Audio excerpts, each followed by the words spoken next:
اگلے دن جیسے ہی میں درزن خالہ کے یہاں گیا تھا تو وہاں نرگس آئی ہوئی تھی۔ اسے دیکھ کر تو میں اور بھی جوشیلا ہو گیا تھا۔ میں یہی چاہتا تھا کہ نرگس سے دوبارہ مل لوں۔ نرگس اب درزن خالہ کو وہی سوٹ پہن کر دکھا رہی تھی۔ خالہ یہی کہہ رہی تھی کہ یہ سوٹ بالکل ٹھیک ہے۔ جب نرگس نے میری طرف نگاہ اٹھائی تو میں گھبرا گیا تھا، کیونکہ میں نے تو اسے کہا تھا کہ ان کے سوٹ کی صحیح فٹنگ نہیں کی جا سکتی۔ یوں میں بہانے سے درزن خالہ کے گھر ہی بیٹھا رہا۔ جیسی رات ہوئی تو نرگس نے اپنے سارے سوٹ تھیلے میں ڈالے اور واپس جانے لگی، پر میں نے خالہ کو کہا کہ خالہ، اگر آپ کہیں تو میں نرگس کو اس کے گھر چھوڑ دیتا ہوں۔ رات بہت زیادہ ہو گئی ہے، اس گلی میں تو کافی آوارہ لڑکے پھرتے ہیں، اور اگر اس کے ساتھ کچھ ہو گیا تو پھر اس کے گھر والے تو آپ ہی کو الزام ٹھہرائیں گے کہ یہ آپ کے گھر گئی تھی۔ خالہ کہنے لگی کہ تم کہہ تو ٹھیک رہے ہو، لیکن نہ جانے یہ راضی ہوگی یا نہیں۔ میں نے درزن خالہ کو کہا کہ آپ خود ہی اس کو بولیے، اس سے آرام سے بات کر لیں، کیا پتہ یہ راضی ہو جائے۔ کچھ دیر بعد درزن خالہ واپس میرے پاس آئی۔ باہر آئی تو کہنے لگی کہ ٹھیک ہے، نرگس کو چھوڑ آؤ، لیکن یاد رہے کہ اس سے کوئی فضول بات نہ کرنا، یہ کافی اچھے گھرانے کی لڑکی ہے۔ ان کی بات سن کر میں خاموش ہو گیا۔ میں اندر سے بہت زیادہ خوش تھا۔ میں نے اپنی بائک سٹارٹ کر دی۔ کچھ دیر بعد نرگس آئی اور آ کر پچھلے والی سیٹ پر بیٹھ گئی۔ میں نے بائک دوڑا دی۔ کچھ دیر بعد اچانک ہی ایک زوردار بریک لگایا، جس کے ساتھ ہی نرگس مجھ سے ٹکرا گئی تھی۔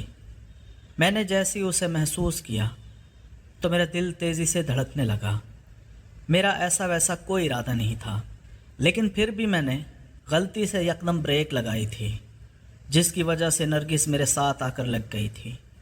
میں نے نرگس کو کہا کہ دیکھو، رات کافی زیادہ ہے، اندھیرا بھی بہت ہے، تم ایسا کرو، مجھے کس کے تھام لو، تاکہ پھر اگر غلطی سے بریک لگ جائے تو تم گرنے سے بچ جاؤ۔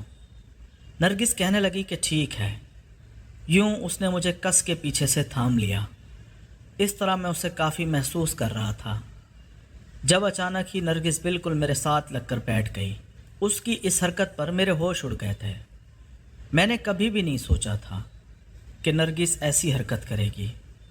میں جانتا تھا کہ وہ میرے لیے جذبات رکھتی ہے، لیکن وہ اس حد تک یہ سب کچھ کرے گی میں نے کبھی نہیں سوچا تھا۔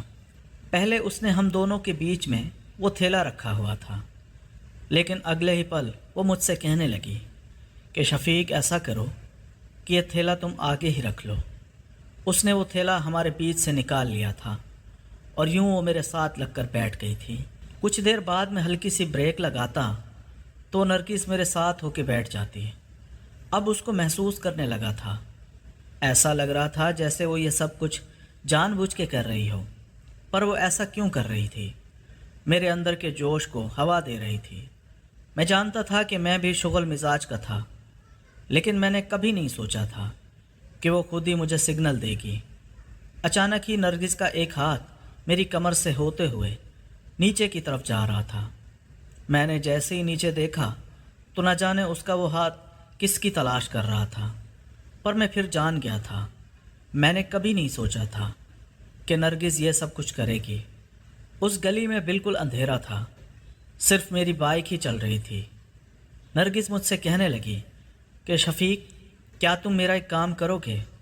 میں نے اس سے کہا کہ بولو، کیا کام ہے؟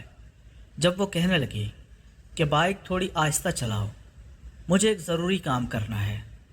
اس کی بات سن کر میرا دماغ تیزی سے چلنے لگا۔ میں نے جھٹ سے بائک کی سپیڈ کم کر دی۔ جب نرگس کا وہ ہاتھ مجھ پر چل رہا تھا، میں نے جیسے اسے یہ سب کرتے دیکھا تو میرے 14 طبق روشن ہو گئے تھے۔ میں نے کبھی نہیں سوچا تھا کہ نرگس مجھے اتنا سکون دے گی۔ میں نے تو بائک مزید کم کر دی تھی، اور یوں نرگس کا ہاتھ میرے آگے تھا، جبکہ وہ بالکل میرے ساتھ لگی ہوئی تھی۔ میں اسے اچھی طرح محسوس کر سکتا تھا، وہ بھی مجھے محسوس کروا رہی تھی۔ یہ احساس پاتے ہی میرے اندر کا شیطان جاگنے لگا تھا۔ کچھ دیر بعد ہی نرگس کہنے لگی کہ تمہارے گھر میں کون کون ہے؟ جب میں نے اسے بتایا کہ میں اپنی اماں ابا کا اکلوتا بیٹا ہوں، میری ایک چھوٹی سی بہن ہے اور ہم لوگ چھوٹے سے گھر میں رہتے ہیں، نرگس کہنے لگی کہ کیا تم مجھے اپنے گھر کب بلاؤ گے؟ میں نے اس سے کہا کہ تم میری اماں سے دوستی کر لو اور یوں تو میرے گھر آ سکتی ہو۔ میری اماں کی محلے کی کافی لڑکیوں سے دوستی ہے، لیکن اس سے بھی زیادہ بہتر یہی رہے گا کہ تم اپنے کپڑے کے بہانے سے درزن خالہ کو دینے آنا، اور میں تو درزن خالہ کے یہاں ہی رہتا ہوں۔ ان کی کوئی اولاد نہیں ہے اور نہ ہی ان کے شوہر ہیں، جس کی وجہ سے میں خالہ کی کافی مدد کرتا ہوں۔ میری اماں بھی یہی کہتی ہیں کہ زیادہ سے زیادہ درزن خالہ کی مدد کیا کرو، انہیں گھر کا سودا دیا کرو۔ اگر تم درزن خالہ کے پاس آنا جانا شروع کر دو تو ہماری ملاقات بھی روز ہوتی رہے گی۔ درزن خالہ تو ویسے بھی زیادہ دیر اپنے گھر نہیں ٹکتی، وہ روز ہی کہیں نہ کہیں ہوتی ہے، کبھی کوئی کپڑا لیتی ہے تو کبھی کوئی لیس لیتی ہے، جس کی وجہ سے میں ہی درزن خالہ کے گھر میں اکیلا رہتا ہوں اور ان کے گھر کی نگرانی کرتا ہوں۔ نرگس کہنے لگی کہ ٹھیک ہے، پھر ہم بہت جلد درزن خالہ کے یہاں ملیں گے۔ اس کی بات سن کر تو میں بہت ہی خوش ہو گیا تھا۔ جب وہ کہنے لگی کہ اب ایسا کرو، اپنی بائک کی سپیڈ تیز کر لو، اگر میں جلدی گھر نہ پہنچی تو وہ بوڑھا پریشان ہو جائے گا۔ اس کی بات سن کر مجھے نرگس کا ابا یاد آنے لگا، جو کہ نابینا تھا۔ میں نے اس سے کہا کہ کیا تمہارے گھر میں صرف تمہارے ابا ہی رہتے ہیں؟ نرگس تنگ آ کر کہنے لگی کہ ہاں، وہ بڈھا میرے گھر ہی رہتا ہے۔ اس کی باتیں سن کر میں حیران ہو گیا تھا، نہ جانے وہ اپنے ابا سے اتنا نفرت کیوں کرتی تھی۔ جب وہ بتانے لگی کہ وہ میرا سگا باپ نہیں ہے، میری اماں نے اس کے ساتھ دوسری شادی کی تھی، پر وہ بوڑھا کافی ٹھرکی ہے، یہ سن کر تو میں حیران ہی ہو گیا تھا۔ پھر میں نے اس سے کہا کہ تمہیں کسی چیز کی فکر نہیں کرنی چاہیے۔ جب وہ کہنے لگی کہ ہاں، میری اماں دوسرے گاؤں رہتی ہے، انہیں تو میری کوئی فکر نہیں، مجھے اپنے شوہر کے پاس رکھا ہوا ہے تاکہ میں اس کی خدمت کروں، لیکن پھر بھی میں نے کام والی کو اپنے ساتھ لگایا ہوا ہے، وہی میرے گھر کا سارا کام کرتی ہے۔ اس کی بات سن کر مجھے وہی لڑکی یاد آنے لگی تھی جس کے ساتھ میں نے وہ سب کچھ کیا تھا۔ میں نے اس سے کہا کہ وہ لڑکی بالکل بھی ٹھیک نہیں ہے، یہ نہ ہو کہ وہ کہیں تمہیں پھنسا دے۔ جب وہ کہنے لگی کہ تم کیا جانو وہ لڑکی کتنی تیز ہے، اس بڈھے کے ساتھ تو اس لڑکی کا بھی چکر ہے، یہ سن کر تو میں حیران ہی ہو گیا تھا۔ یوں کچھ دیر میں ہی اس کا گھر آ گیا۔ وہ بائک سے اتر گئی تھی، مجھے مسکرا کر کہنے لگی کہ اگر تم میرے گھر کے اندر آنا چاہتے ہو تو تم آ سکتے ہو، تمہاری خاص خدمت کروں گی۔ یہ سن کر تو میں مسکرا دیا تھا، میں اس کی باتیں سمجھ چکا تھا کہ وہ کس خاص خدمت کی بات کر رہی تھی۔ جب میں نے اس سے کہا کہ اگر اس بڈھے کو پتہ چل گیا کہ اس کے گھر میں کوئی اور بھی موجود ہے تو وہ یہ سب کچھ بتا دے گا۔ جب وہ کہنے لگی کہ نہیں، اسے پتہ نہیں چلے گا، یوں میں نے اپنی بائک وہیں پر کھڑی کر دی اور اس کے ساتھ اس کے گھر کے اندر چلا گیا تھا۔ اس گھر میں بس وہ بڈھا سو رہا تھا، جبکہ باہر صحن پر ایک پنکھا لگا ہوا تھا۔ نرگس کہنے لگی کہ اندر تو بہت گرمی ہے، تم میرے ساتھ باہر ہی بیٹھ جاؤ۔ میں اس کے ساتھ اس کی چارپائی پر باہر ہی بیٹھ گیا تھا۔ جب وہ میرے لیے ٹھنڈا پانی لے کر آئی، میں نے پانی پیا، جب اچانک سے نرگس کا ایک ہاتھ مجھ پر ہی رینگنے لگا تھا۔ وہ مجھے کہنے لگی کہ بتاؤ تم کیا کرتے ہو، تمہارا کیا کام ہے؟ اس کی بات سن کر میں اسے بتانے لگا کہ میرے ابا کی کریانہ کی دکان ہے، بس میں وہیں سنبھالتا ہوں، کبھی کبھی دکان پر چلا جاتا ہوں۔ پڑھائی تو میری فضول ہی ہے، کیونکہ میں اپنی پڑھائی پر توجہ نہیں دیتا، کیونکہ مجھے پتہ ہے کہ میں نے آگے جا کر یہ دکان ہی سنبھالنی ہے۔ جب وہ کہنے لگی کہ تم اپنی دکان سے کتنا کما لیتے ہو، میں نے اسے بتایا کہ میں ماہانہ 1 لاکھ کما لیتا ہوں۔ جب وہ میری بات پر خاموش ہو گئی، اس کا ہاتھ آگے ہی آگے بڑھ رہا تھا، وہ ہاتھ کا صحیح استعمال کر رہی تھی۔ میں جان گیا تھا کہ اسے کافی تجربہ ہے، میں بھی اس کے تجربے سے کافی متاثر ہو رہا تھا۔ میں نے جیسے ہی اس کے وجود پر نظر ڈالی تو یہ دیکھ کر میرے ہوش اڑ گئے تھے، کیونکہ اس کا دوپٹہ تھوڑا سا ہٹ گیا تھا۔ وہ شاید جان بوجھ کر یہ سب کچھ کر رہی تھی۔ میں اس کے گلے کو دیکھ رہا تھا، جبکہ وہ بار بار جھک رہی تھی۔ اس کی آنکھوں سے میں جان گیا تھا کہ وہ سب یہ کیوں کر رہی ہے۔ اس کی آنکھوں میں شرارت تھی۔ تبھی اس نے میرا ہاتھ تھام لیا اور پھر کہنے لگی کہ کیا تم میری دھڑکنوں کو محسوس کر سکتے ہو؟ اس نے یہ کہتے ساتھ ہی میرا ہاتھ اپنی دھڑکن پر رکھ دیا، جس سے میں اس کی دھڑکنوں کو محسوس کرنے لگا تھا۔ جب اچانک ہی اس نے میرے دونوں ہاتھ اپنی دھڑکنوں پر رکھ دیے تھے، یوں میں ہکا بکا ہو گیا تھا۔ میری نظریں اس بڈھے پر گئی تھی جو کہ ابھی بھی سو رہا تھا۔ ہم دونوں کافی آہستہ آواز میں باتیں کر رہے تھے تاکہ کسی کو پتہ نہ چلے۔ میں بہت ڈر رہا تھا کیونکہ میں نے پہلے یہ سب کچھ نہیں کیا تھا۔ میں کہاں جانتا تھا کہ نرگس اتنی آسانی سے مجھے سب یہ کرنے دے گی، پر میں نے اس سے کہا کہ دیکھو نرگس، ابھی یہ سب کچھ ٹھیک نہیں ہے، میں یہ سب نہیں چاہتا۔ جب میری بات پر وہ غصہ ہونے لگی، کہنے لگی اگر یہ سب کچھ نہیں کرنا چاہتے تو پھر وہ سب کیا تھا جب تم بہانے سے مجھے سوٹ دکھا کر واش روم بھیجتے تھے اور میری فٹنگ دیکھتے تھے۔ یہ سن کر میرے پیروں تلے زمین نکل گئی۔ میں گھبرا کر کہنے لگا کہ دیکھو وہ میرا کام تھا، اس کا مطلب یہ نہیں کہ میں یوں لڑکیوں کے ساتھ یہ سب کرتا ہوں۔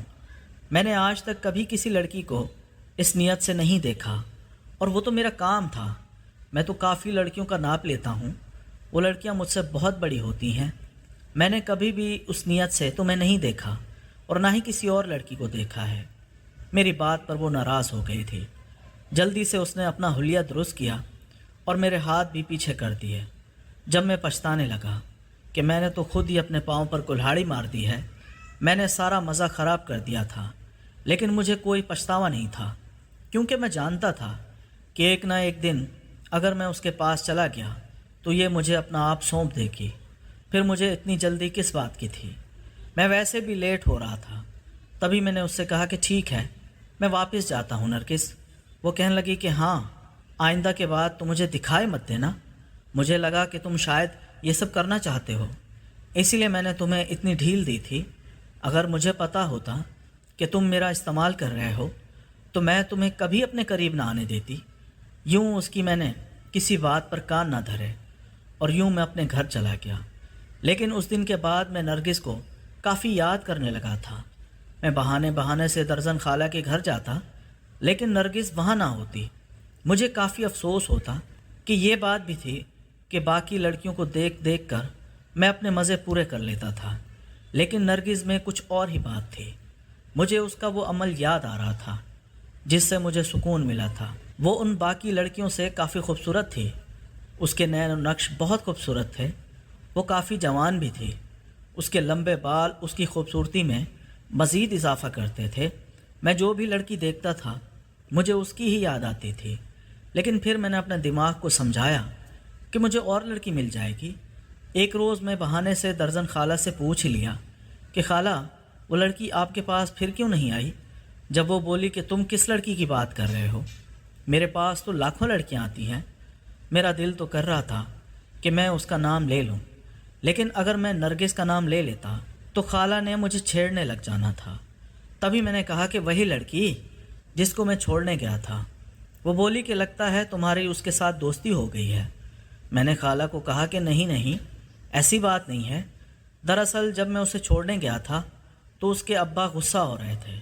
مجھے ایسا لگ رہا تھا جیسے اس کے ابا نے اس پر پابندی لگا دی ہو۔ درزن خالہ کہنے لگی کہ نہیں، وہ تو اس کو اپنا ابا مانتی ہی نہیں ہے۔ وہ بوڑھا تو بہت ہی ٹھرکی ہے، تمہیں اس کے گھر کا رواج کا نہیں پتہ۔ ہاں، اگر اس کی ماں گھر ہوتی تو پھر اس کے گھر کا ماحول سخت ہو جاتا، لیکن جب اس کی اماں نہ ہو تو پھر اس لڑکی کے مزے ہی ہو جاتے ہیں۔ تم نے اس لڑکی کے لچھن تو کچھ دیکھے ہی نہیں۔ یہ سن کر تو میں پریشان ہو گیا تھا۔ میں نے خالہ سے کہا کہ کیا کہنا چاہتی ہو؟ کیا وہ لڑکی ٹھیک نہیں ہے؟ جب خالہ کہنے لگی کہ محلے کے آوارہ لڑکے تو فری ہیں، اس کے گھر جاتے رہتے ہیں اور اس کے ساتھ کافی وقت گزارتے ہیں۔ یہ سن کر میرے دل میں نرگس کے لیے کافی نفرت پیدا ہو گئی تھی۔ میں جان گیا تھا کہ یہ لڑکی ایسی ہی تھی، تبھی تو اتنی آسانی سے میرے ساتھ بھی وہ سب کر رہی تھی۔ میں نے خالہ کو کہا کہ اس کا یہی مطلب ہے کہ وہ لڑکی اب یہاں نہیں آئے گی۔ وہ کہنے لگی کہ نہیں، جب اسے ضرورت ہوگی تو وہ ضرور آئے گی۔ تبھی پنکی باجی کی آواز آئی۔ درزن خالہ بہت خوش ہو گئی تھی۔ پنکی باجی 40 سال کی عمر کی تھی، لیکن وہ دوسرے محلے میں رہتی تھی۔